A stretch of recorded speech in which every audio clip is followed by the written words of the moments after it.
Ready? Spaghettis? Ready. It's ready. Super. Okay. Welcome, everyone, to a regular meeting of the Hopkinton School Board, our first of the year. Very exciting. We have a quorum of the board tonight. Jonathan Dunlap's running a little bit late, but he will be here in about 4 minutes. We're also joined by Jonathan Cohen, Suzanne Carmichael, Dulcie LaPoma. Our board chair is out tonight. My name is Andrea Folsom. I'm our vice chair.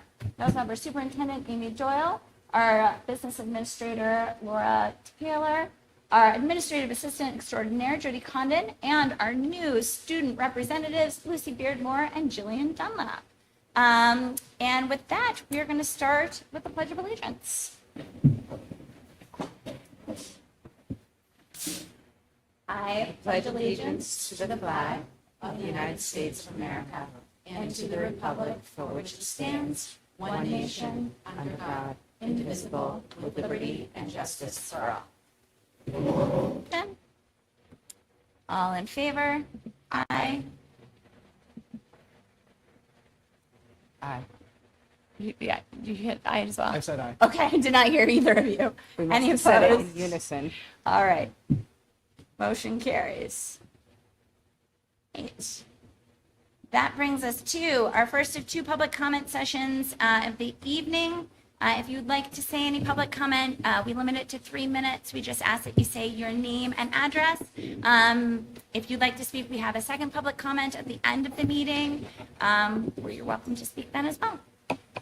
Any comment? No? Great. Okay. Student representatives, how has your summer been going? Do you have some comments for us? Excited to be back. Excited to be back for another year working with you all, working with Jillian. Very excited for school to get going. Don't have a ton of updates. Sorry, I'll try to yell over the fan a little bit, but don't have a ton of updates, but we do have some. Sports are underway, especially at the high school level with preseason getting going this week and continuing for the start of next week. Middle school sports start next Tuesday. Earlier this week, there was also the Salute to 7th Grade Day, which I think has been getting better reviews each year. I think students really look forward to it. Great opportunity to see the school for incoming 7th graders and do some sort of grade class bonding activities. Mrs. Stern and the counseling staff do a great job with that. Going back to the beginning of the summer, I guess, the German exchange program was a great success. I had a ton of fun over in Austria and Germany, and I think really the whole group of us, we had a lot of practice with our German skills, definitely, and really great experience to be able to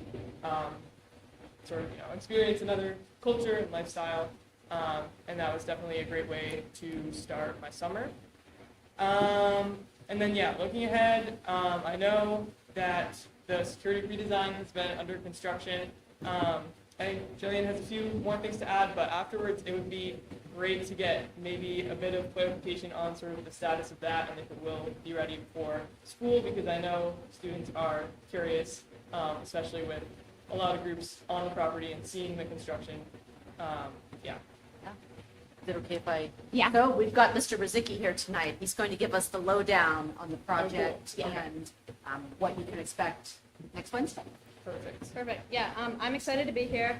One of the other things on our radar is that with the Hopkinton State Fair coming up, several of our high school groups are participating in selling parking tickets, including the senior class, and the students participating in the upcoming Spanish trip are raising some money, the Alpine ski team. So that's just something on our radar for September 4th through the 7th. We are looking forward to working with all the different schools and our two new principals at Maple Street and Homeline. Awesome. Excellent. Any questions for our reps? And welcome, second Jonathan. Second Dunlap as well. Yeah, and second Dunlap. Yeah, you two are, you can stare at each other. It's not awkward. Great. Thank you guys very, very much. I look forward to having you both this year as well. I always love your updates. So, all right. Board, any comments? How was your summer? Wonderful. Great. Yeah, ready to get back at it? This thing summer's over. I mean, almost. That was I great. feel like the first board meeting is really what brings us into the school year. So, no? Okay, I'm feeling that. great. I don't have any updates for this evening. I don't know if you have anything. I have some updates later on. I'm happy to talk about things in your packet about back to school dates. It has been a really busy summer. I will say that summer is over. I'm sorry. We had new staff orientation today, and for us, that's pretty much the indication that get back to work. So. Excellent. Okay. So with that, we are going to move on to current business. So our student highlight is Helena Folsom. It's actually my daughter. For the Hobie Leadership Experience, I know that she is coming from a soccer game, so she is not here yet. So we are just going to keep on keeping on, and she'll slip in whenever she gets there. Sounds good. So on to summer hiring. We've had a lot of hiring this summer. In your packet is the new hire sheet. If you want to take a minute to look through that. As you know, at your last meeting in June, you gave Dulcie provisional approval to hire throughout the school year, and then tonight you will solidify all of those wonderful people that want to work here, and we are happy to have them. And we can do that during the consent agenda, but there's a fair amount in there. You will see we have right now, and I don't want to jinx it, but we are almost fully staffed with IAs. We were until last week when we got a last minute resignation. So that was a goal for us this summer, was to recruit and ensure that we're bringing in high quality staff to support students. But we feel really good about being able to fill the majority of those spots. Any questions? All right. Legal update. Legal updates. Laura and I are going to do a more comprehensive presentation of the legislative updates at our first regularly scheduled meeting in September. My thought was that we would just go over a couple of highlights that we know need to come to you either for policy implication or as we enter the budget season. So I'll talk about a couple of those legislative updates generally, and if you could give us a sense of the kinds of questions that you might have. Our interpretation has been that we'll look at the new legislation and then provide some information about how that will impact Hopkinton specifically. Not all of the legislative changes affect us. Like, for example, we're not an SB2 town, or we don't have more than a certain number of students. So we'll just really try to highlight those that are important to us. The first is House Bill 131 that amended RSA 193F. That is the policy JICK relative to pupil safety and violence. We also just generally call that our bullying policy. There were some substantive updates to that legislation. We have a draft policy on the agenda tonight that comes from the New Hampshire School Boards Association, and so you will see those updates in JICK. After you approve that policy, our next step based on the legislation is to develop very specific procedures that meet the new law. So our administrative team has already got together. We have some drafts. And looking on how we are going to implement that new law. One of the things that I will have to do is provide a report to the board chair that also goes to the Commissioner of Education, the President of the Senate, and someone else about how we're implementing the bullying law. So of course, I'll bring that to the full board for your review. The second is House Bill 656, which amended RSA 198, and that is relative to the information that school districts provide to the community when they are going to be accepting federal grants. You typically do this on an annual or semi-annual basis related to policy DAF, and you'll also see some updates tonight under the first reads of policy. That does mean that we have to provide more information to the community, which we have already done. We've done that. We had a primer, I think you remember, during budget season where we were talking about what is Title I, 2, and 4, what do we use it for. We just have to provide more specific information relative to federal grants. We don't get a ton of federal grants. Like in the legislation, they talk specifically about some higher federal grants like the Perkins grant and McKinney-Vento grant. We don't qualify for those. So you will hear from me about Title I, Title II, Title IV. If we end up with the Farm to School grant again, we're not sure that'll be available. The Discovery Ed grant, certainly will. The first is House Bill 1807. You remember mandatory report to voters? We did the Students First Act. This is an adjustment to that. It is more information that they're looking for, and it is asked to be available before the budget hearing with the Budget Committee. In addition, it requires us to put the average cost per pupil and proficiency scores on the warrants themselves. More to come on that one. The second is HB 564, which does require us to create a separate SAU budget, even though we are a single district. That separate SAU budget will go on in its own warrant, and it goes first unless we have bonds. That's part of the law. So I will actually be attending a webinar next week to learn specifically what goes into that SAU budget, what we need to consider SAU expenses for a single district, and I'll have more on that later. That's what we were talking about last year, a little bit about having to figure out how to allocate by school, IT, or transportation, or stuff like that. Yes. Yep. That one is official and we'll head in, this fall. So it will also change how we do our budgeting. So we'll need to talk about that a bit. Since the SAU we've talked about as an operations budget in its own, but that had transportation and that had other things that no longer are considered SAU expenses. So we'll have to do a shift, certainly for that.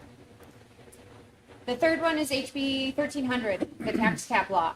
That was passed, and that puts on the general election ballot in November a request for a tax cap in Hopkinton and a request for a cap on the SAU budget of 6% of the budget for the district as well, that our SAU expenses can't be more than 6%.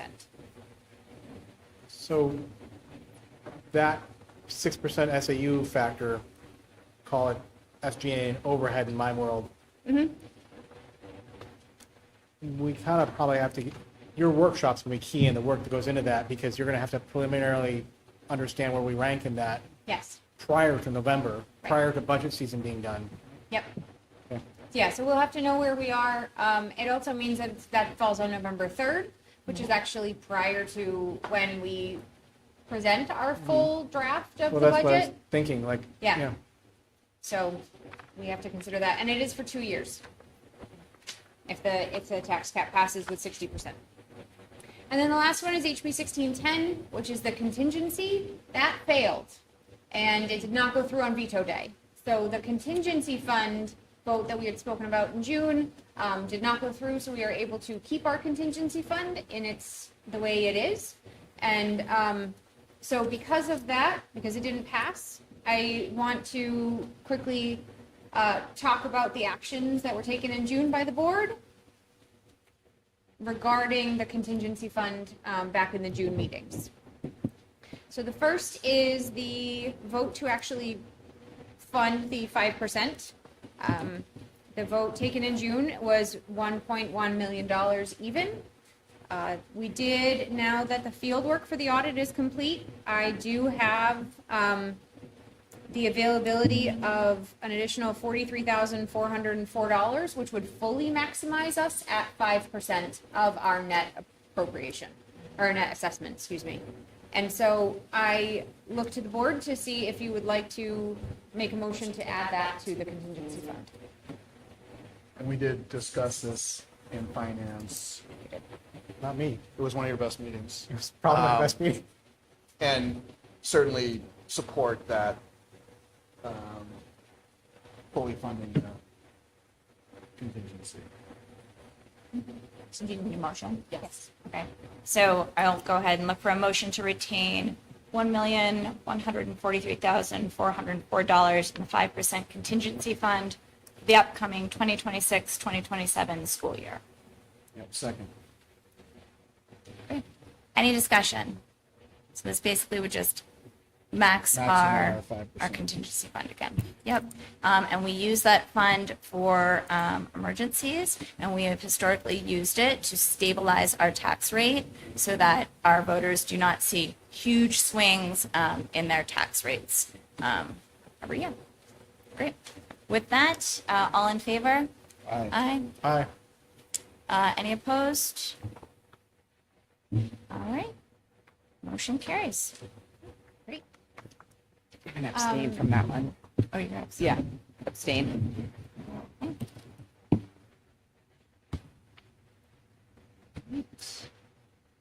The second topic to discuss would, Not move forward. I think we can vote to just not move forward. Do we need to vote to not move forward, or can we just not move forward? Yes. Because you voted to. Because you voted to move forward, I would look for Okay. you to vote to not move forward. All right, so I'm going to move that we do not move forward on that action. Great. Second. All right. Great. Hearing a motion and second. Any discussion? Okay. Hearing none. All in favor? Aye. Any opposed? Any abstained? Great. Motion carries. And the last piece is the van purchase.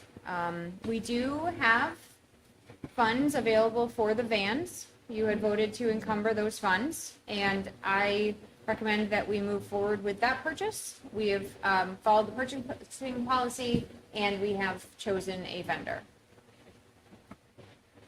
And that's 2 vans, and you did a memo that's in our Yes. file to take a look at Yep. some of the potential costs and savings with acquiring our own vans. Yes, we do. We originally estimated that those vans might be able to be here in the fall. It sounds like it would be a winter, early spring item, that they would become available for the winter sports or spring sports and certainly field trips.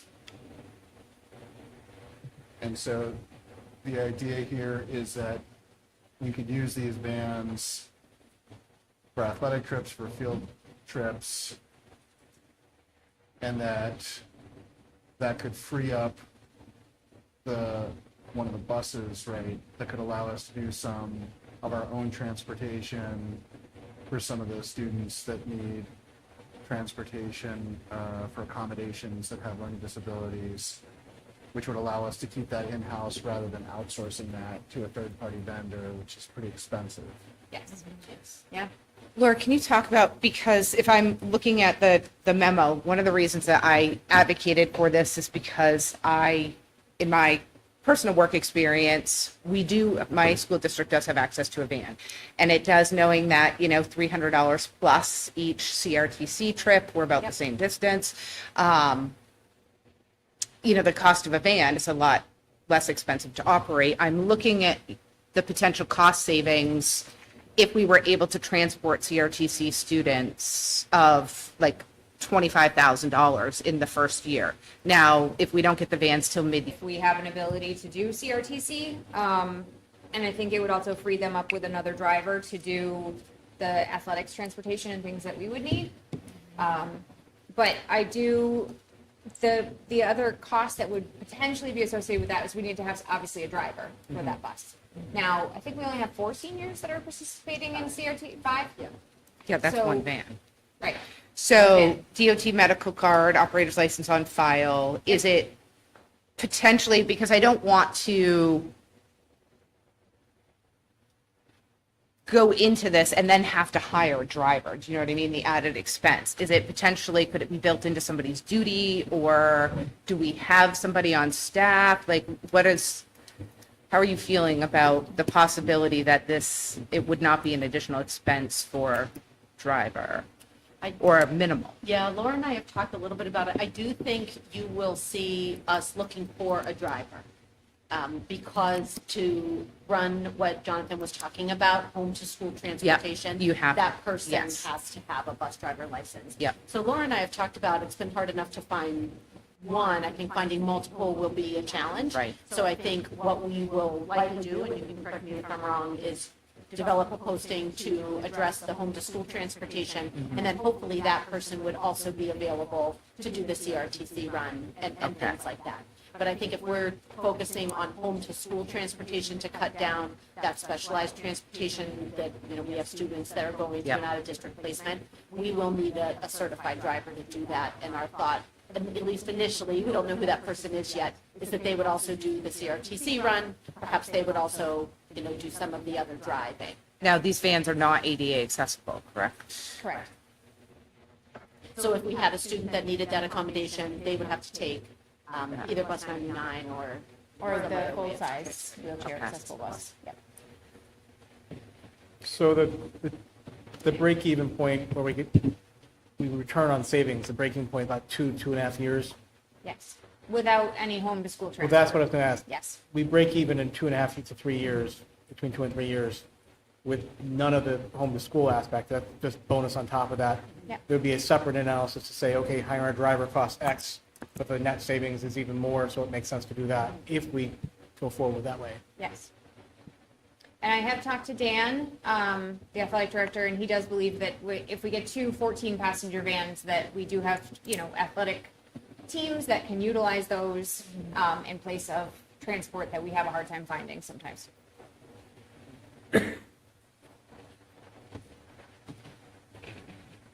In your memo on the cost savings, your 3 plus, 13,360 to 36,800, is that per year or is that per total for the balance of the life of the vans? That is per year. That's what I thought. Okay. That's substantial. And that's not baking in increase in cost to third-party vendors going forward, No. which almost assuredly will be there. Yeah, good point. So like that cost is not static. Yep. Right now, in terms of what, to Suzanne's point, it does require a DOT medical card. There are no 14-passenger vans that are under 10,000 pounds. We currently have about a dozen staff that are certified to drive, and it costs us $120 every 2 years for them to get certified. So it is a, minimal cost impact for them to become certified to drive the buses. And they are covered by our insurance, not their own personal insurance. Yep. We can only use coaches and employees to drive the buses. We cannot use volunteers or parents. Or, but you can Unless use, they also a coach Unless or they become an employee. employee. you could use teachers though too. Yes. Okay. employees. You just said, Employees. you said coaches and yeah. Yeah. I don't think we're going to see Mrs. Doyle driving the van anytime soon, though. Probably not. I'll drive it. I'll ride shotgun. Yeah. Okay. Sparrow Drive, here we come. I would not be surprised if you also have your DOT card, though. Amongst your I list don't want to of back up. credentials. I don't want to back up. That's really a terrible It's surprisingly easy, and the kids are very forgiving. Good to know. But they don't notice anything. Yeah, like it's fine. I just think because my personal experience, I drive a van like this all the time, and the ability, I think, bigger picture. I've run into Danielle at quite a few career events up in Laconia or for Lakes Region when they were doing like an open house and touring, the automotive and welding. She was able to bring students there because she's able to drive the minibus. But I'm thinking about how many events are bring back the trades days down in Massachusetts and all these things that are cropping up. That being able to on quicker notice, because the other part that I'm realizing in my world is that the corporate or trades does not work on a school schedule. So the idea of like, oh, I need multiple weeks in advance to book a bus and all of these things. Sometimes you get something in the inbox that is a week out. It's a great opportunity. If you had a van, you can get permission slips and throw kids in a van a lot easier than you can get a bus. And as we're trying to expand our opportunities for our students at a minimal cost, I think this makes a lot of sense to be able to give kids these opportunities. We look at places like Peterborough, like FaZe is running welding. If we had kids who wanted to do that, there might be a way to get them there. Or some of the college courses, that students, do they want to go over to NEC, take a course down to NHTI? You can do that if you have a van. Danielle is one of our drivers. She does have hers, and so does Emily Squibb, so she can take our ADL class, our life skills class, on vocational, experiences as well. Yes, I'm in. Yeah, and not only is it not just a minimal cost, but a savings. I was Yeah. gonna say, You're I'm right. in from the Later business on. side. When we challenge the group to get creative and find ways to save cost, we're in the black in 2.5 years and then saving after that for the next 5 years. Okay, yeah. Yeah. Right. Do you need a motion from us? Yes, please. And you need a motion to move forward with the previous move forward, I need a motion for you, for me to move forward with purchasing the vans. Okay. Be a number amount? Yep. So I'll move that we move forward on the purchase of 2 vans. Okay, great. Is there a second? Second. Second, Wonderful. or third?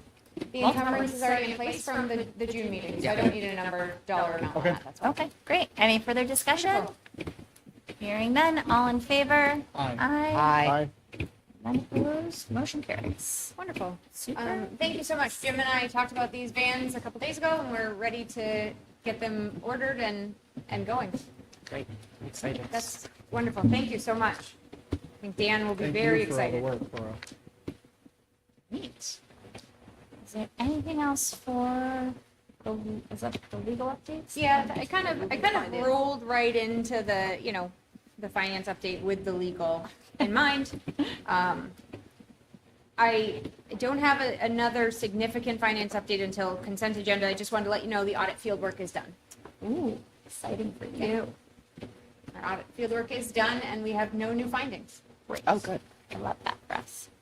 Wonderful. Okay, so we're going to go actually back to the top because our student highlight is here. So Helena Folsom is here to talk about her Hobie leadership experience, which she did. You can come right up to the microphone. It's not going to amplify your voice, but it is going to make it so that people who are watching can see you. Okay, perfect. So you have to speak loudly because we got a fan. Okay, perfect. So, hi, I'm Helena Folsom. I'm Andrea Folsom's daughter. Yeah. And I was the 2026 Hopkinton Hobie nominee. Hobie is the Hugh O'Brien Youth Leadership Foundation that our school nominated and paid for me to go to this year. So I actually want to share with you tonight a few fun highlights from my experience there and sort of what it is and just a little fun thing that just actually happened. So I want to start with the fun thing that just happened. I was at my at the soccer game, and I ran into a girl I went to Hobie with. She was actually my roommate. So she and I got to see each other there, and it was really fun. Her name's Hannah. She's a lovely, lovely person, and I really enjoyed just like catching up with her real quick. So Hobie, the quote it was a weekend from Saturday, Sunday, Friday, Saturday, Sunday, Saturday, Sunday. And through that, we learned a bunch of skills regarding leadership, how to be a leader, our own personal style of leadership, and almost everything was entirely student-led. No, the adults or the upper rankings and Hobie people would get involved to guide conversations or transition us, but besides that, everything was led and shared by students. And I want to share with you the quote that was told to us, I think, every hour of every day. So it was kind of burned into our memory, but I still wrote it down. This quote was said by the founder, Hugh O'Brien, said, I do believe every man and co-man, if given the opportunity and encouragement to recognize their potential, regardless of their background, has the freedom to choose in our world. And he said this because coming into Hobie, we had all different people from all different backgrounds who came. It was all New Hampshire kids and a few Mass kids who came from all over, from all different home situations, from all different economic backgrounds, and we all got to come together and really put our work together as a whole. And I want to share with you my 3 favorite things from this. So first was our guest speaker. He was great. We had a few. He was by far my favorite. I am blanking on his name, but he was the director at one of the YMCA's here in New Hampshire. And he brought so much energy, and he talked about rocks, kites, and strings. So who in the world are your rocks? Who will hold you down when you're just everywhere and you need to be held down? Who are your kites? Who's the person with all the ideas all the time, everywhere?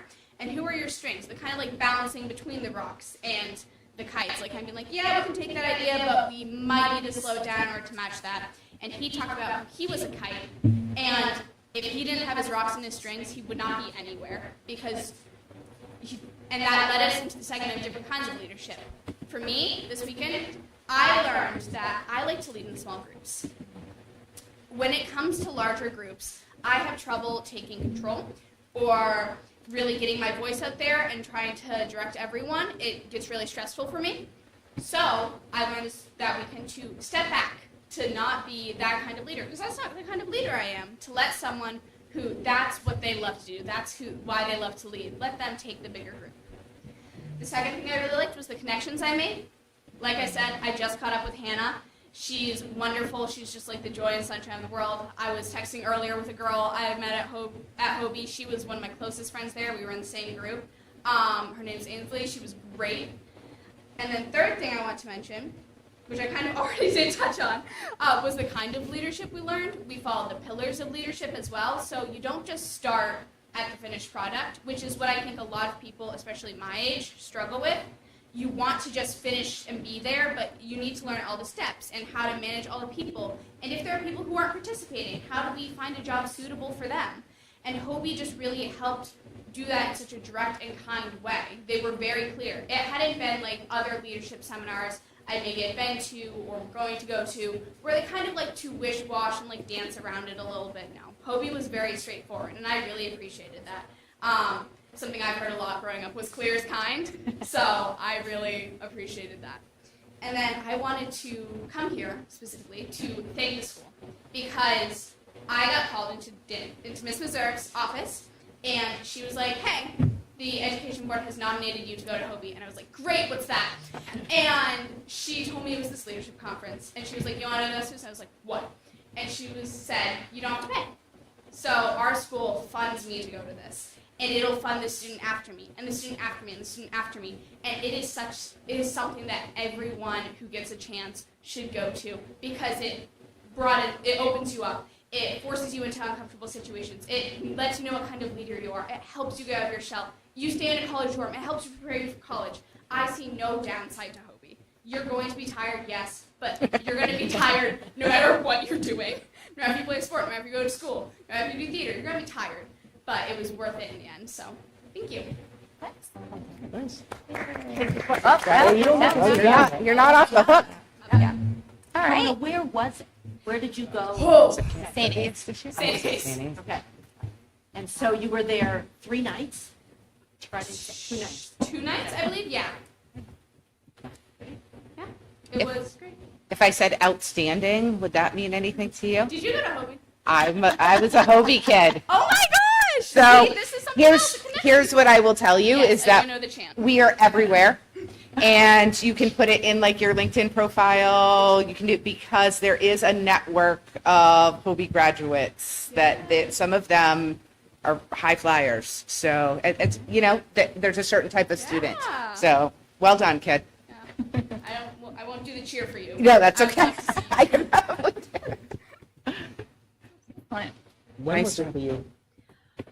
It was hard for me. It was right in the middle of finals. I think it was the 13th and the 14th. So it was definitely something I had to like kind of be like, okay, kind of hype myself up for, but it was worth it.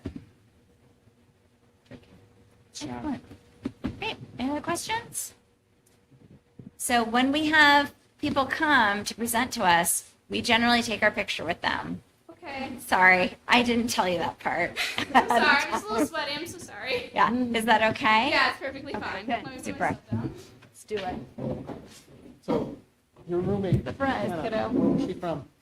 Anna, she was in job start. Yeah. We're gonna face the sweat. Oh, okay. Let's do it again. Okay. Alright. We're gonna have to marry this.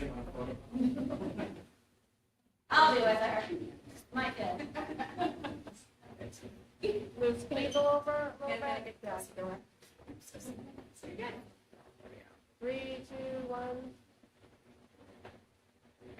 Thanks, Jordy. Oh, you're still bro. Thank you, Hannah. I love you. Do not have to stay. Okay, thank you. Oh, wow, I did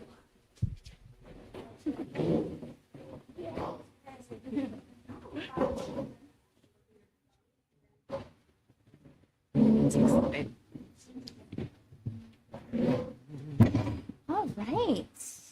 Well, that was a fun little interlude. And it's fun. Look at it. Got Hobie. Jillian was also went through Hobie. You went through Hobie too? Yep. Well, they're everywhere. As Suzanne said. We are, that's what I'm saying. They're lurking. All right. That was our levity. Now we're back to reality. Here we are. Let's talk about the summer facilities projects update. You're up. Equally as exciting. Hi, Jim. Look at this. We don't even have a spot. You gotta stand there. would you prefer me to sit? No, you can Whatever you want. stand. I'll stand. Yeah. Jim Rosicki, Facilities Director. This is going to be like a verbal update. I'll just give a big overview. I want to key two specific projects, which is the redesign and the boiler projects, which also happen to be the most expensive. So I figured people will hear about those most. And I'll wrap it up with just little things in facilities, little projects, and then my staff. So before I get started, I have a show and tell today. And I'm going to pass this around. This is the ballistic panel that was installed in the vestibule, so you could see it, feel it, touch it, and pass it around. Awesome. Yeah, it's heavy. I love me some ballistic panel. All right. Again, I know I usually do some kind of a presentation, but just time got away, and I hope to put together something soon. I dropped a ton of photos and videos in the board folder. I was schooled by my daughter. I kept on referring to videos as a vlog, but it's a vlog.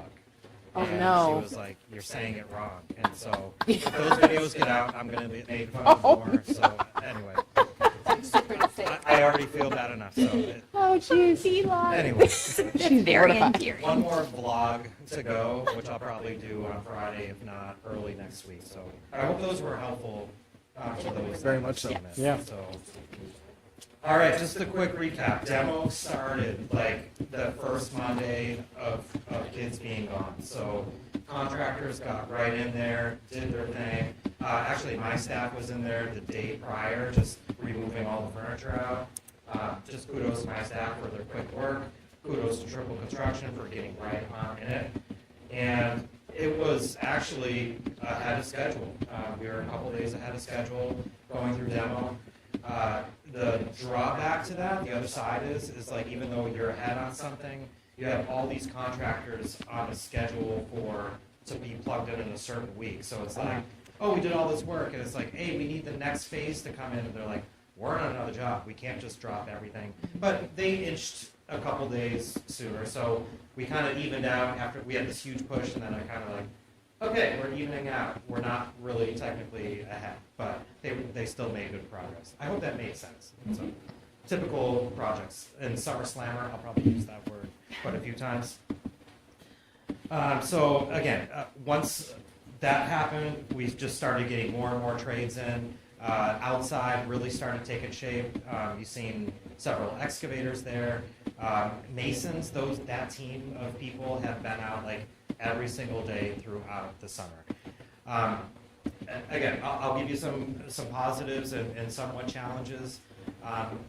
Again, the issue with trades being fully staffed by people is still very real, meaning like take the Masons for instance.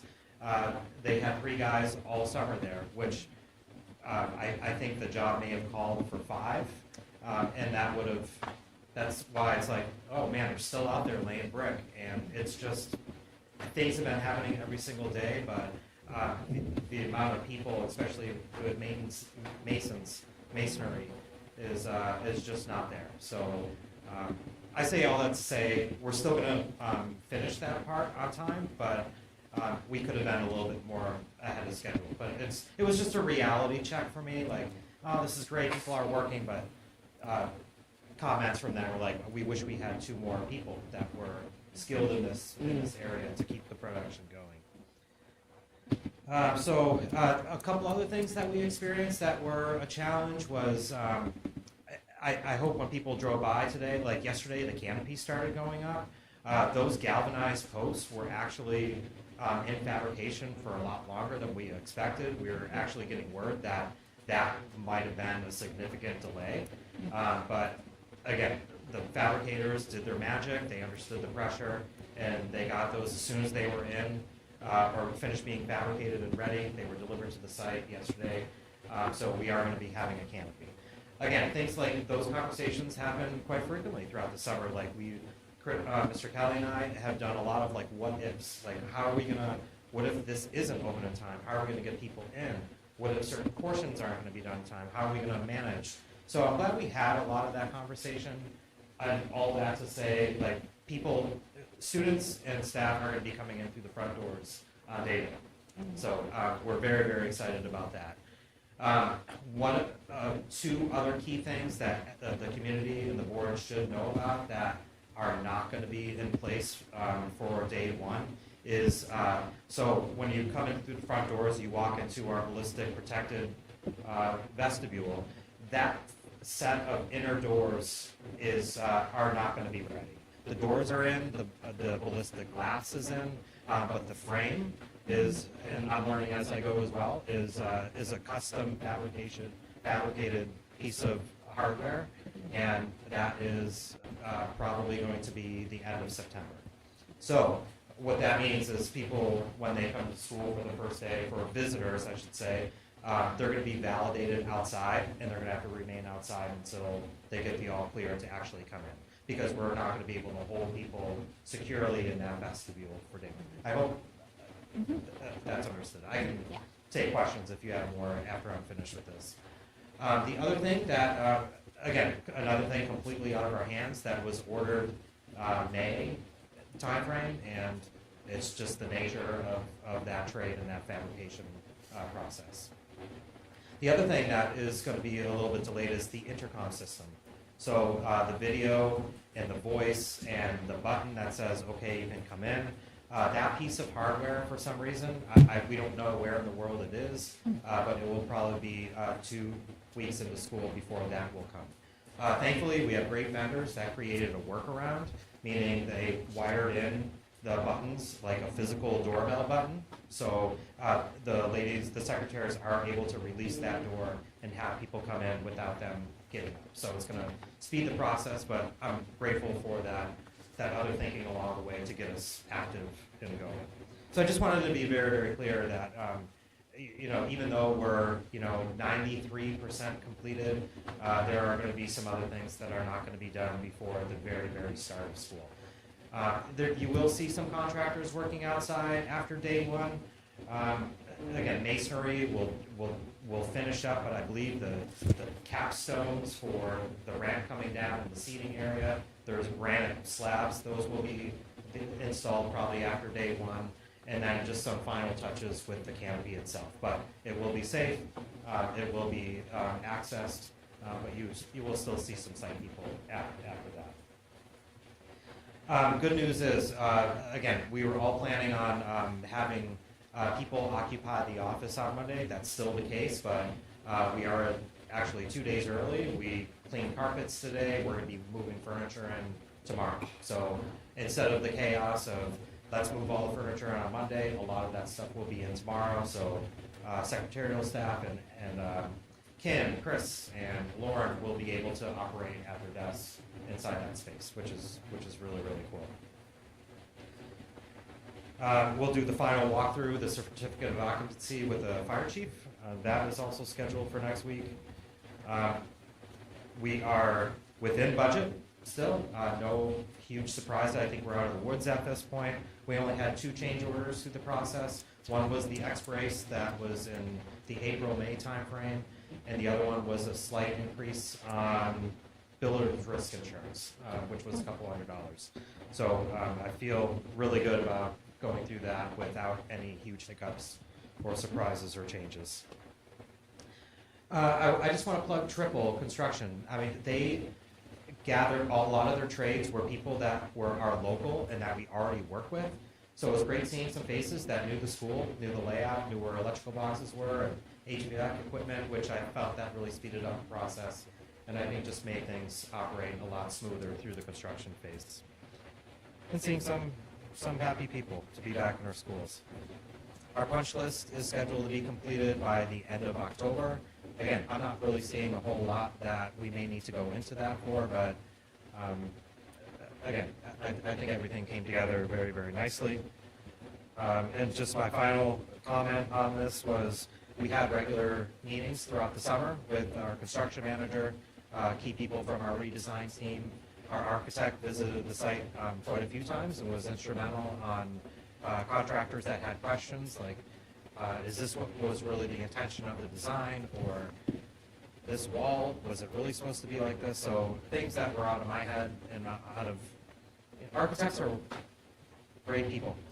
They think things through really methodically.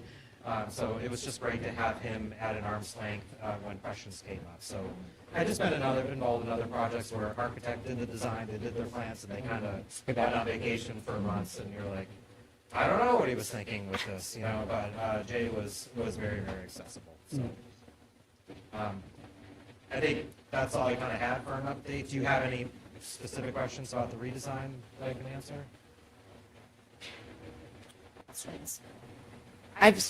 I'm formulating, like, I'm thinking about kind of are we going to do like the traditional drop off and entry until the front is open and then change it 3 weeks into school? So, And like, what's, Yeah, talk to Principal Kelly about it. He did push out some communication to the community. So it's my understanding that he is still looking for 2 points of entrance from 7:30 to 7:55. Okay. And that will be the back door with the parking lot with an adult, a person standing there. That is new, and I think those of you remember, Mr. Nato talked about that at length. He's familiar with the school, was familiar with the duty roster. So Mr. Kelly and Ms. Layton have developed a schedule to have an adult at that door. And the purpose of that is that we have athletes that come in with their equipment and they go into the locker rooms, and that's where their things are stored. And then they would go into the cafeteria. At 7:55, that door will be locked, and so then anybody that comes, whether you're an athlete or a parent or a student who's late, because teachers have to get back to their classroom. So at 7:55, that back door will be locked, and then only that front door will be egress. After we get a sense of how students are able to enter the building, Chris and Tim have talked about this is the procedure for now, just because they've never had to only have students coming in one door. Right. There is quite a backup at the other two schools, and I know that you get feedback from the police and the community. One of the things when you only have kids coming in one entrance, things can back up. So Chris and Tim just want to be thoughtful about, is that what we want to do indefinitely? Is it just for now? But for those first couple of days of school, there will be a person at the back door supervising all students that come in, and then the buses and drop off will be at that other end, the new entrance. so that new entrance can be used with Yes. students? Yes. Okay. Absolutely. Yeah, absolutely. Yep. I also want to say something on that tip, probably more for the students, which you're not going to be happy for me for. The intercom box at that back door doesn't work anymore. It's not going to exist. Same thing with the yurt entrance. People were lost in the facility, and I don't know where I'm going. They could press the button and go there. Everybody's going to really have to be directed up to the front. There won't be a way for you to be buzzed in anymore to those two entrances. Everybody has to go to the front. And again, I think really the concern is really just managing the flow. Yeah. Well, that's the idea and the design behind it is Yeah. one point of entry and screening. Yeah. So, but I think the addition of having a person back there, which is really what the concern was from the committee, and when Mr. Nato was still part of the board and doing those presentations, that question came up quite a bit, is, how are we going to supervise that back entrance? And we do that with a person for a short period of time. And then if we feel like the drop-off is, that everyone can't go through the front door, he'll change that procedure. Will the buses still come up through the front? Yes. Okay. And then, yeah. Okay, so as far as like a backup goes, we'll still have the buses coming through the front and then parents able to drive through the side, so. And I think looking at the new traffic patterns until we have a sense of what it's actually going to look like, because now the buses, there will just be more of a delay, especially as it gets closer to 8 a.m. when people are late but arriving. It is a busy time. It's not, I will say Harold is our toughest spot for drop-off in the morning. But I think the middle high school, you guys know there are student drivers, parents, bus drivers, a lot of vendors coming in. At any moment, you can have a lot intersecting right there in the front. Tough left-hand turn at Harold. Yeah, for sure. Yeah. Yes. Oh, yeah. I'm really excited for just how you approach the high school off of Park Ave. So people that are delivering there for the first time, I believe they're naturally going to go there anyway because we have handicap and visitor parking now available, and when the canopy's done, we're going to have signage. This is the school, so it's just going to really invite Right. people that may have been to the site for the first time that are confused to go right into the front. Yeah, and I certainly appreciate the update and the communication throughout this project. And we don't want to bury the lead that we're coming in under budget, so just want to emphasize that. So far, so good. Thank you. Knock on something, but. Awesome. I'm going to move on to our boiler project. So again, June 22nd was one of the busiest days of the summer.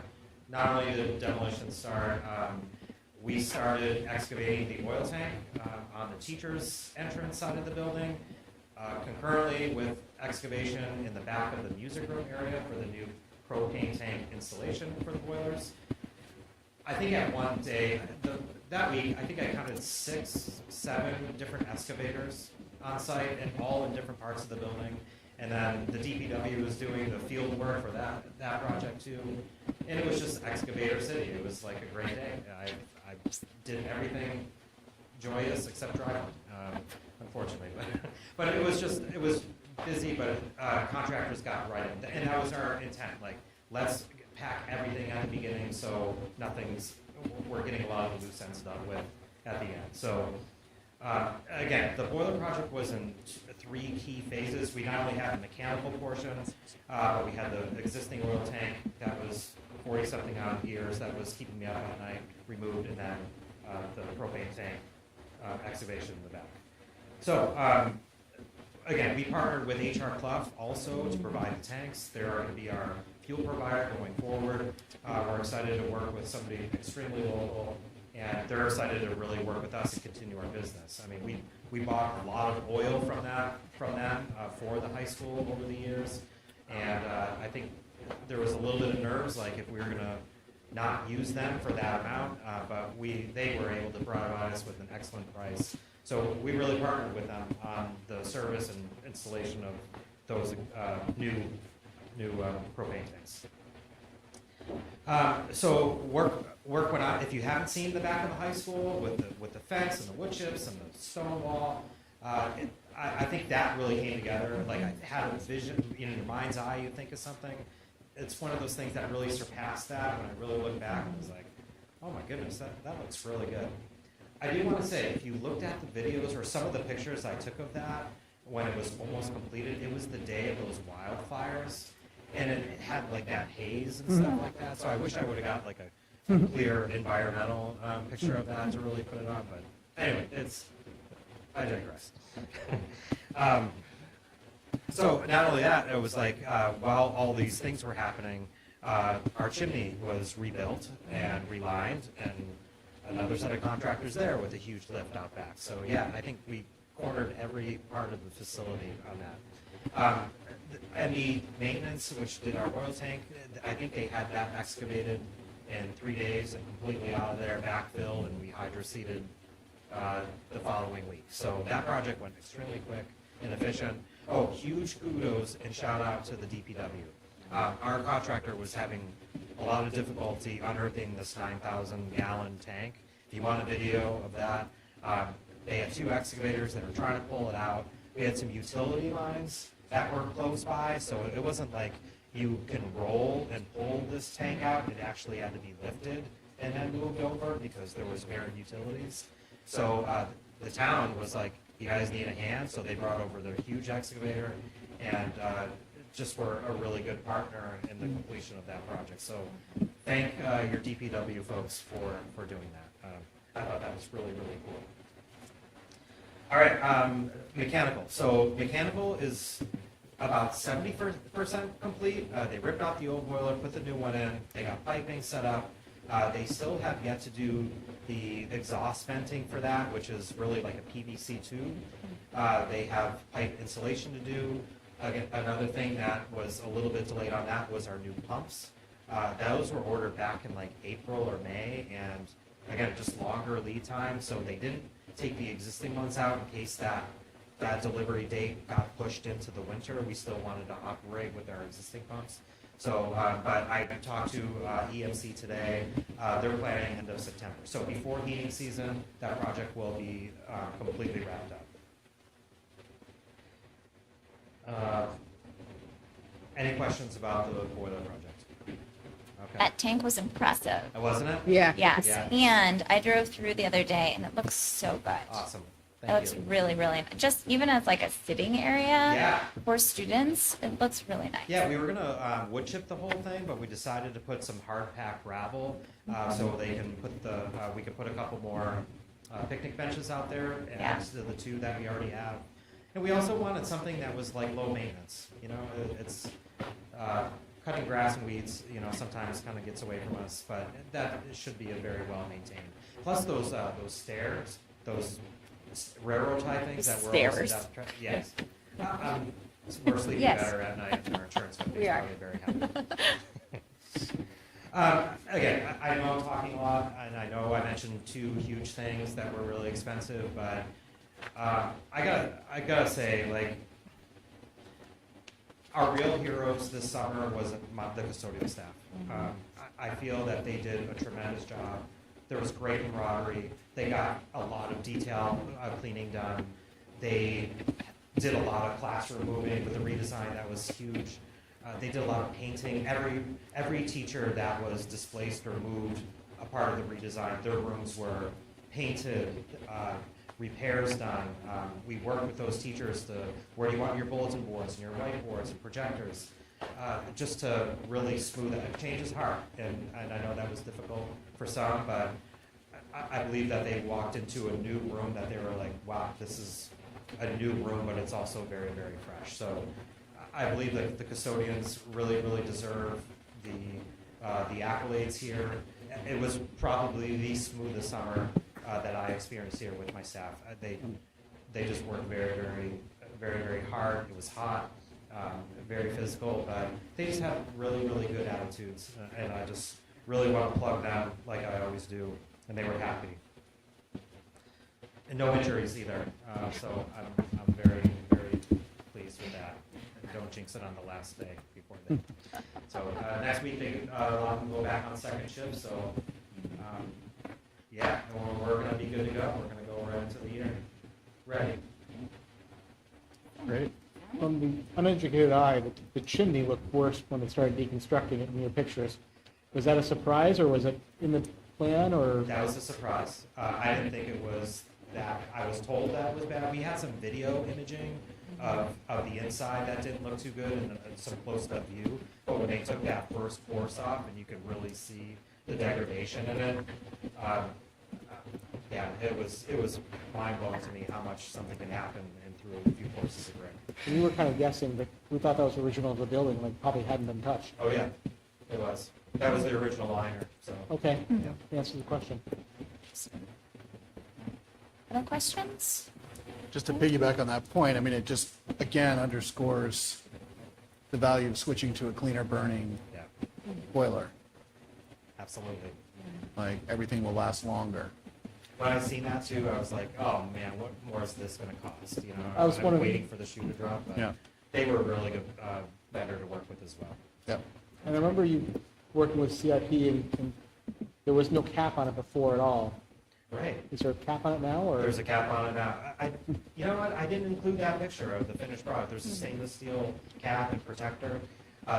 They were like pieces of concrete that were holding that structure together at the top. So Good improvement. yeah, I'll throw some more pictures in the dry folder on that one. So, All right, appreciate all of it. Thank you, Jim. thank you guys. I just had a quick question. How many staff are on your custodial team? 10 custodians and 1 general maintenance person. So I just want to like highlight again. So it's 10 people and 1 maintenance person that take care of 4 buildings that 1,000 people go in and out of on a daily basis all year long. Yep. Because it's not just, school kids, it's community groups and the farmer's market, after school and summer camp and, and 10 people and 1 maintenance person take care of it. They do an excellent job. They do. I mean, I commented to you when I walked in today. The building looks great. I appreciate the new concrete pad that was poured. I will say it here publicly. It looks wonderful. Awesome. So they do an excellent job. Thank you. Yeah, in summer, just because school's out, we still have summer school Yeah. and other programs that are happening that takes them away from summer cleaning because they still have to clean bathrooms and empty trash and clean up after the kiddos, whatever program is running. So So kudos. I just want to take a minute to thank Jim. You all know how lucky we are to have him in this position. All summer long, I felt like every time I saw him, I would say, Jim, can you give me an update? And his brain is really working on the tracks. He would be able to give an update on the security redesign, an update on the boiler, and then an update just on like how things are going. Jim is so knowledgeable, and I really saw him interacting. The vendors that we brought in, they all know him. You know, so they might not know Triple, but they'd be like, is Jim around? Does anyone know where Jim is? Because he really is the go-to person for people that know us. So thank you, Jim, for your work this summer. I know you worked tirelessly. You barely took any time for yourself. There were a lot of projects, but we're so lucky that you're here and sharing your talents with us. And just thank you for your keen eye on all these projects this summer. thanks. I can't wait to update, sometime in September, October with just more pictures of the little stuff like the concrete soup, There was a lot of little things like that happened for improvements. I'm just thankful for the board for approving these things that need to get done, even though they're small, they make huge differences, and a lot of them are safety oriented. So thank you guys for supporting those. Great. Awesome. Thank you. You're done. All right, thank you. Great job, Jim. Thank you guys. Jim. Okay. Moving right along. We're on to student handbooks. In your packet tonight are the 3 handbooks, one for each building. These are as of August 16th, August 17th. We did have our handbooks reviewed by our legal counsel. They gave us very specific feedback about areas to update. As we go through and make the necessary policy updates that are required by RSA, there will be additional changes to the handbooks. They are a dynamic document. Anytime something is passed that we need to be responsive to, we will go ahead and do that. These do come to you once at the beginning of the year for approval and implementation. But just know that if there are other updates that need to happen, we will also do that. We have asked our 3 schools to look a little closer at student conduct and our behavior code of conduct. That was a policy that we worked through last year. So hopefully you will be able to see that in those sections. We're also working on a behavior matrix that is developmentally appropriate. It's not part of the policy, it would be more of the procedure. That may or may not be fully implemented into the handbook just because it'll be something that we have to be responsive to students. But that is something, the feedback that we took, and then the policy that we worked on, the J policy suite last year. So if you think about student conduct on the bus, and now we'll be looking to update some of our pupil violence or our bullying procedures. Is there a procedure for acknowledgement from student and parent or guardian? They do that in Aspen. Okay. So when you go in to update or verify your information, it will lead you to the most recent copy of the handbook. And then there is a box that you need to check. It is a problem if families or parents don't go in to update their information. So you will probably have outreach from the building, either the office manager or emails that we try to let you know that it's time to go in and update that information.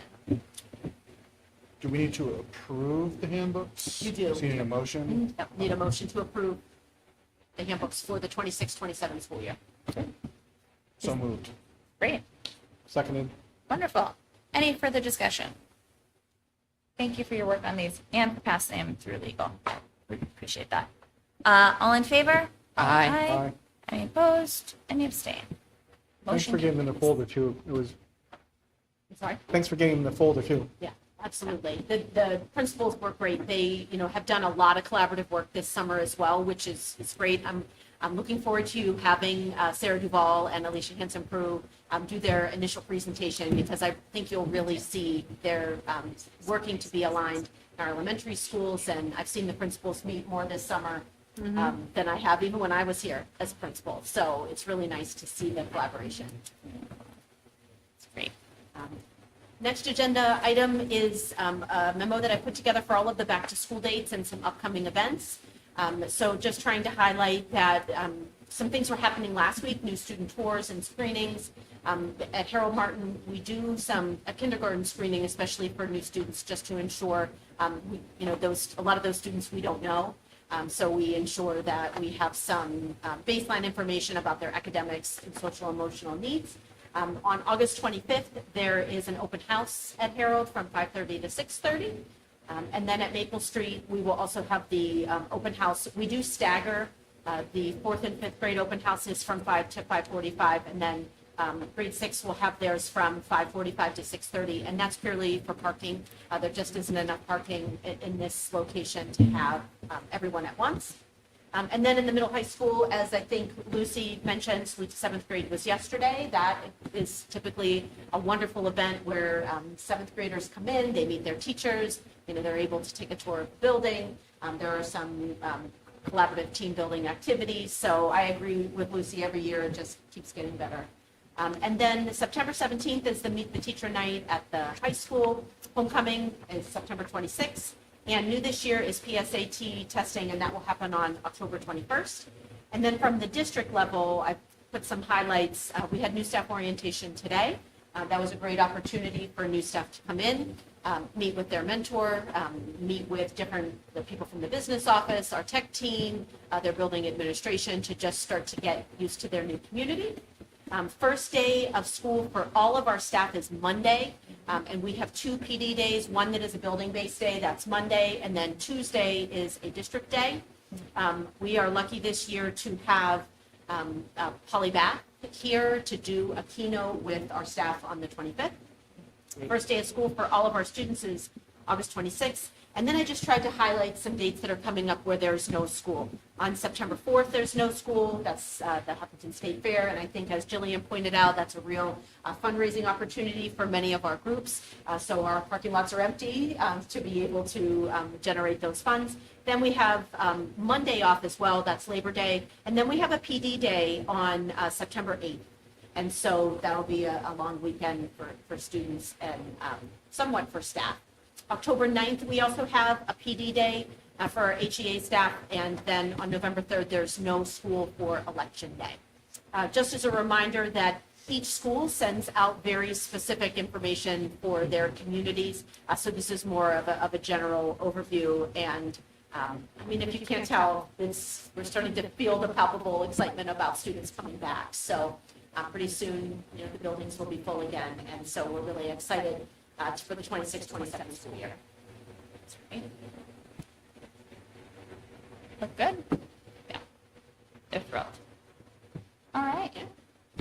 Moving right along, we have our school board goals here. So we have completed our school board goals.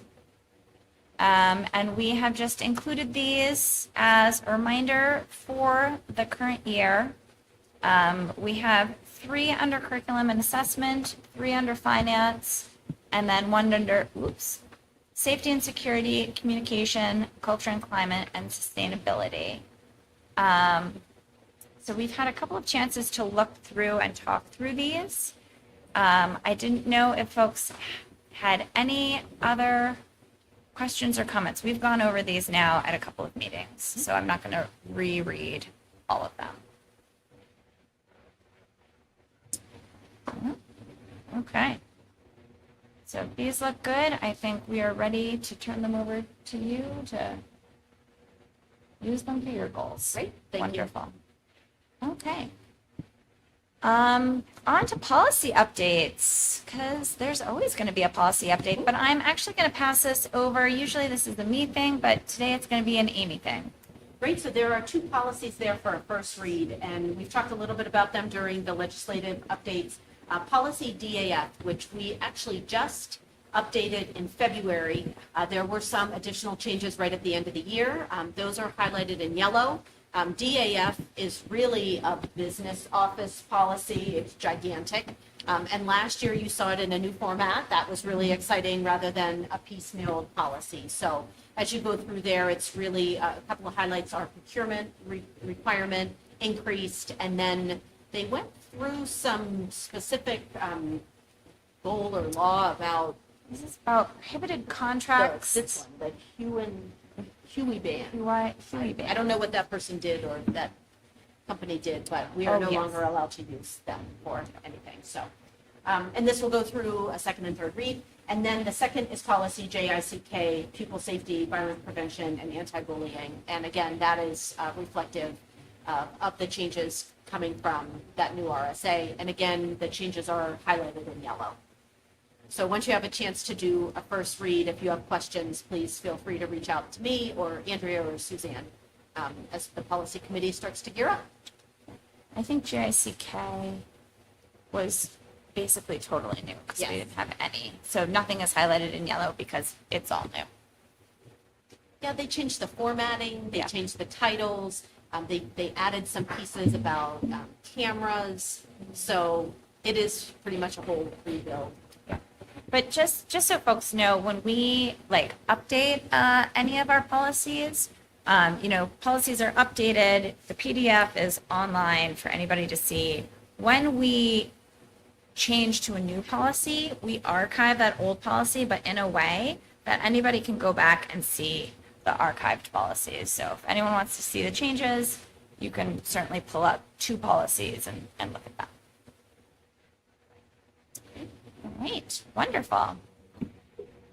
So those are first reads. They will have two more reads before we do anything with them. Okay, we are on to the consent agenda. Gosh. Surprise! Ew. All right, we're going to start with our personnel report for tonight. As Amy mentioned earlier, we have one opening remaining for an IA at Maple Street. So if anyone is interested, please see our website for our employment opportunities. And we also still have an assistant Nordic skiing coach. It's still open for the winter season. We're also Later looking- on, yeah, also looking for some support for a middle school cross-country, student specific. yes, yes. That IA position is because of the resignation, like, just this last week. Yep. August 12th. So, our new hires, I will start from the top. Emma Brock, I believe a Hopkinton graduate, will be joining us at Harold Martin as an IA, replacing Joanna Dustin, who resigned at the end of last school year. Yep. Then we have Callie Murdo. HMSIA is coming and replacing Melanie Sala. Also a Hopkinton grad, Kelly. Callie is also, yes. Next off, we have Michelle Sousa, who will be coming in as a long-term substitute in high school social studies. That will be for the fall. I believe she starts a couple weeks into the school year, right? Yep. Annalise Popinczyk, long-term sub, middle school English, will also be working with us this fall. Charlene Jerome, if you remember, is our SLPA. She resigned at the end of June, and we have rehired her for this coming school year. Oh, she changed her mind. She changed her mind. She wants to come back. Okay. So, she is replacing herself. That was a tough one to write. Christy Shuri will be joining us as a Maple Street IA, replacing Kari Ward Bailey. Sky Hansen will be joining us as a Maple Street IA, replacing Hannah Wood. Sarah Carson will be joining us as a middle school IA. High school. High school? Mary Tripod's high school? Yep. Oh, I apologize. She is a high school IA, replacing Mary Tripod, who left in May of last year. Kendall McCann will be joining us at Harold Martin IA. That is one of the two new positions that we have for kindergarten that we transferred from vacancies from the high school last year. Yushin Wu Riggs. Thank you. Yushin Wu Riggs will be joining us as a Harold Martin IA, replacing Carrie Canfield in the preschool classroom. And last, Margaret, also known as Meg Aquilano, will be joining us as the new Maple Street grade 5 teacher, replacing Kristen Jakes. That one resignation that we do have tonight is Kristen Grogan, Maple Street IA. She would like to stay on as a substitute, but is resigning from her position as an IA.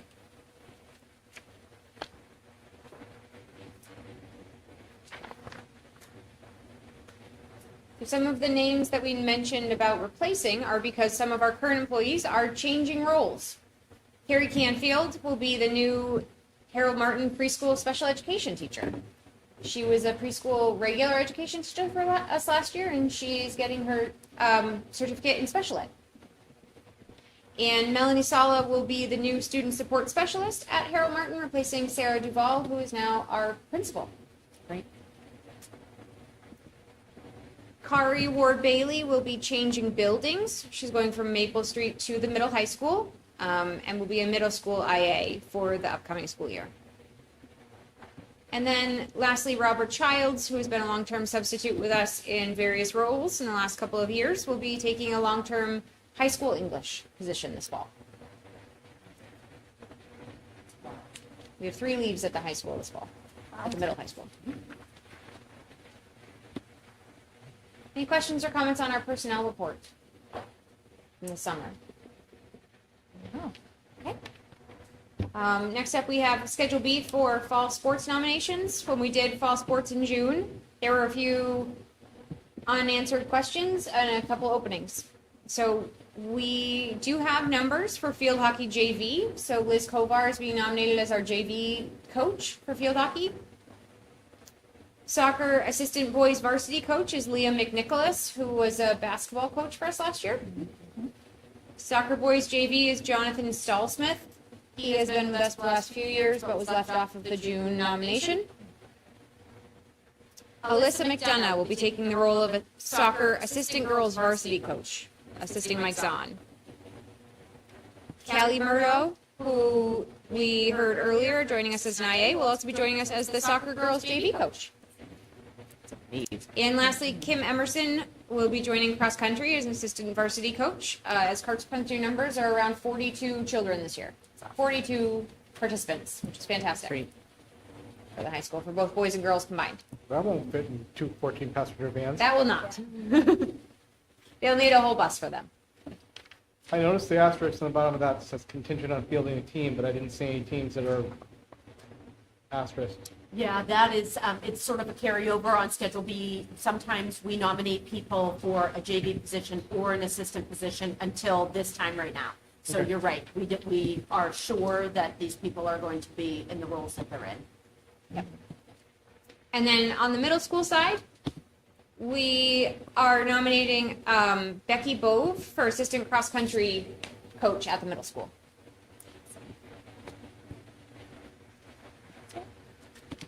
Any questions on our athletic slate?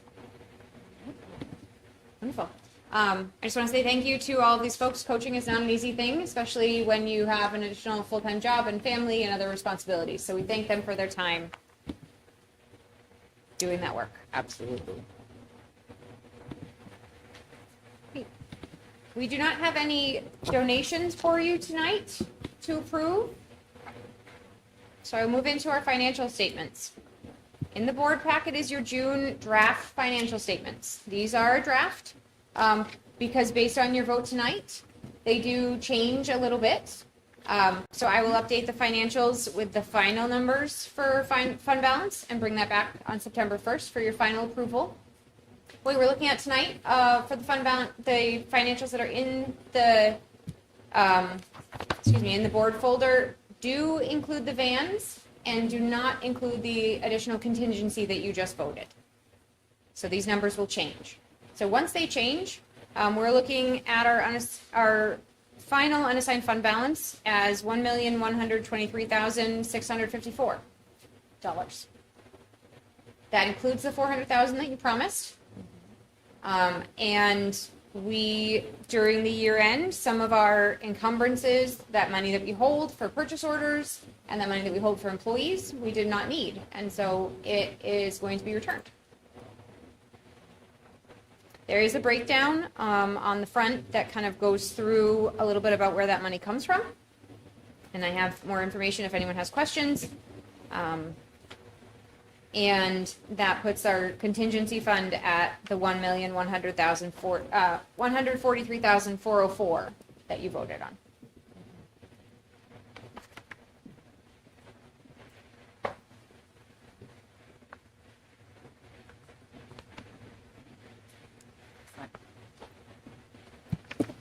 You will see in our packet as well that we have information about capital projects. That's where our capital projects were as of June 30th for both the two big projects that Jim was speaking about.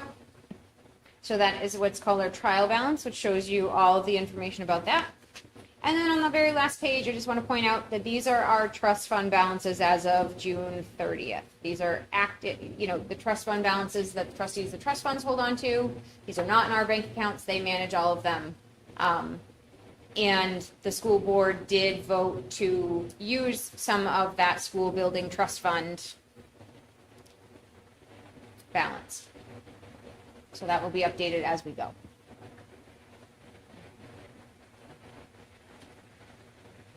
Jim's update, I'm sorry, I didn't mean to. I just wanted to point out one more thing. The votes in March at the warrant for the trust funds to put money into those happened in July.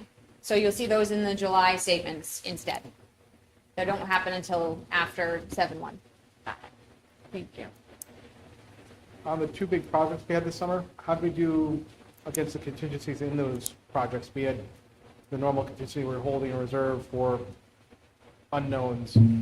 Did we end up tapping into those, or we leave them untouched?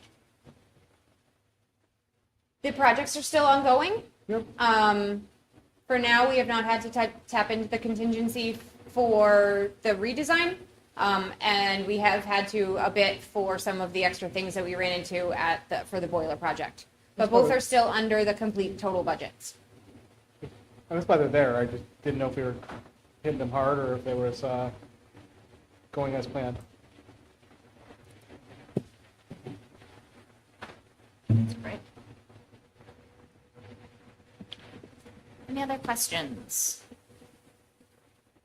Comments? I think it's always helpful to have that breakdown because I think when folks think of the unassigned fund balance, they think of one particular thing and don't realize that there are many different streams that flow into that one number. It's not just an over collection of revenue. And I just want to remind you, as we talked about last year, we did have some vacant positions that we were trying to fill and we couldn't. We had a good amount of IA positions. We're very lucky going into this year. Our team has done a wonderful job hiring that we're almost fully staffed. And Amy and I did account for that in this year's budget. So we did do some of those transfers, remember, and the school board was really supportive of that, of moving those positions rather than adding new ones. And so we do not expect to see that same number coming in at the end of next year. Because we have tried to account for that already this year. In the grand scheme of things, this is really small, but you talked to us about the donations, and in June you were bringing up that we had a makerspace, a new furniture. How'd that come along? It's been delivered. It is there. If Jim were here, he would tell you. Yeah, I was gonna say you're getting it. Jim's gone now. Yeah, there's certainly some pieces of the furniture that are going to be put to use immediately, and then there are others as they recreate spaces, say the fax room.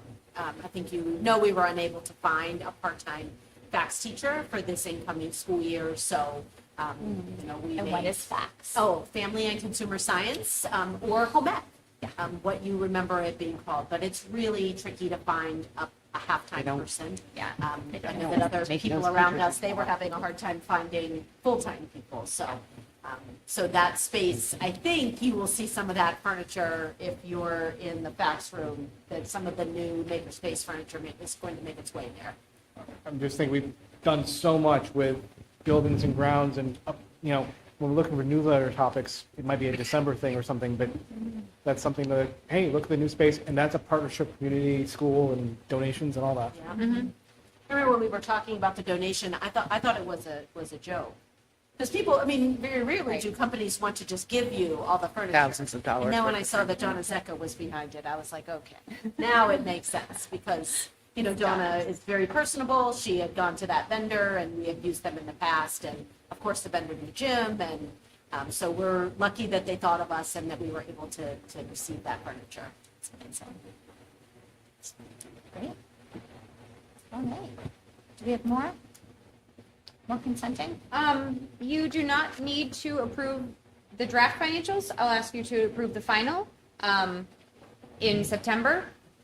But superintendent update. we do need to hire all those people. We do need to hire all those people, so we will ask for approval for Do you that. want to do your update first? I have done my update as Yeah. I go, just a couple of other highlights. As Laura mentioned, we've been doing a lot of hiring, a lot of onboarding. Connie, who you guys don't get to meet, but Connie Sampson, she works in HR, and it was a revolving door the last week or so. People coming to get their paperwork finalized. She helps folks with their benefits. And Connie has just really done a great job this summer of onboarding all of these new people. So thanks for that. As I mentioned, new staff was here. We were able to roll out a new mentoring and induction program handbook for this coming school year. I'm really excited to see new staff. We actually have 2 brand new teachers to the profession.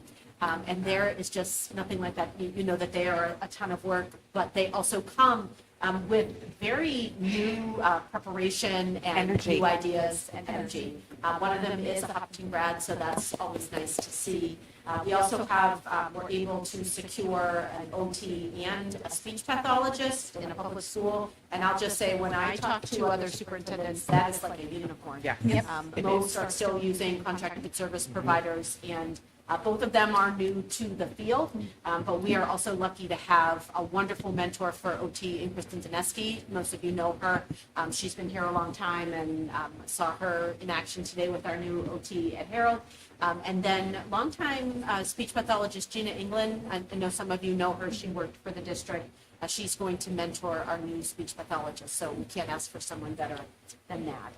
Again, a huge thank you to the facilities maintenance and custodial staff. As Jim said, they just worked seamlessly together, and as he said, it was strange this summer how smooth everything worked. Every building you went to, even the high school, that was like a construction zone for most of the time, those individuals were still working and moving, as he mentioned, a lot of painting, moving of staff, repairs, transportation. I don't want to steal Laura's thunder, but she pushed out the bus routes today. We thought that was going to be maybe Monday or Tuesday, so parents, be sure to check correspondence, communication from the buildings. Those have been posted. And if you have questions about the bus that is coming by your house or your stop, you want to reach out to your building principal, or to you, or the building principal first. If you have questions about the actual stop itself, please call First Student, 547-9550. That actually is their preferred method, is for Cindy to talk directly with parents and problem solve. Great. Any problems with behavior, go to your building principals. This summer, I just want to thank all of the teachers. We had a great summer of curriculum work and curriculum projects. Every year, the teachers have the opportunity to submit work that they would like to do that they can't get to during the school year. And we've had some really impressive projects come in. Some of it is CIA work. Others are looking at collaboration, onboarding new staff. Some were just really looking to overhaul their curriculum or to develop a new course, which is always exciting.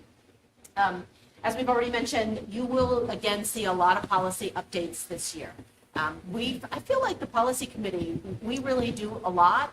It's detailed work, but you're really looking at, are our policies responsive to student need, and also are they compliant with the law? So that's important to us. I can't stress enough, community, please be checking your email. Check Parent Square. If you don't know what Parent Square is, there's an app you can put on your phone.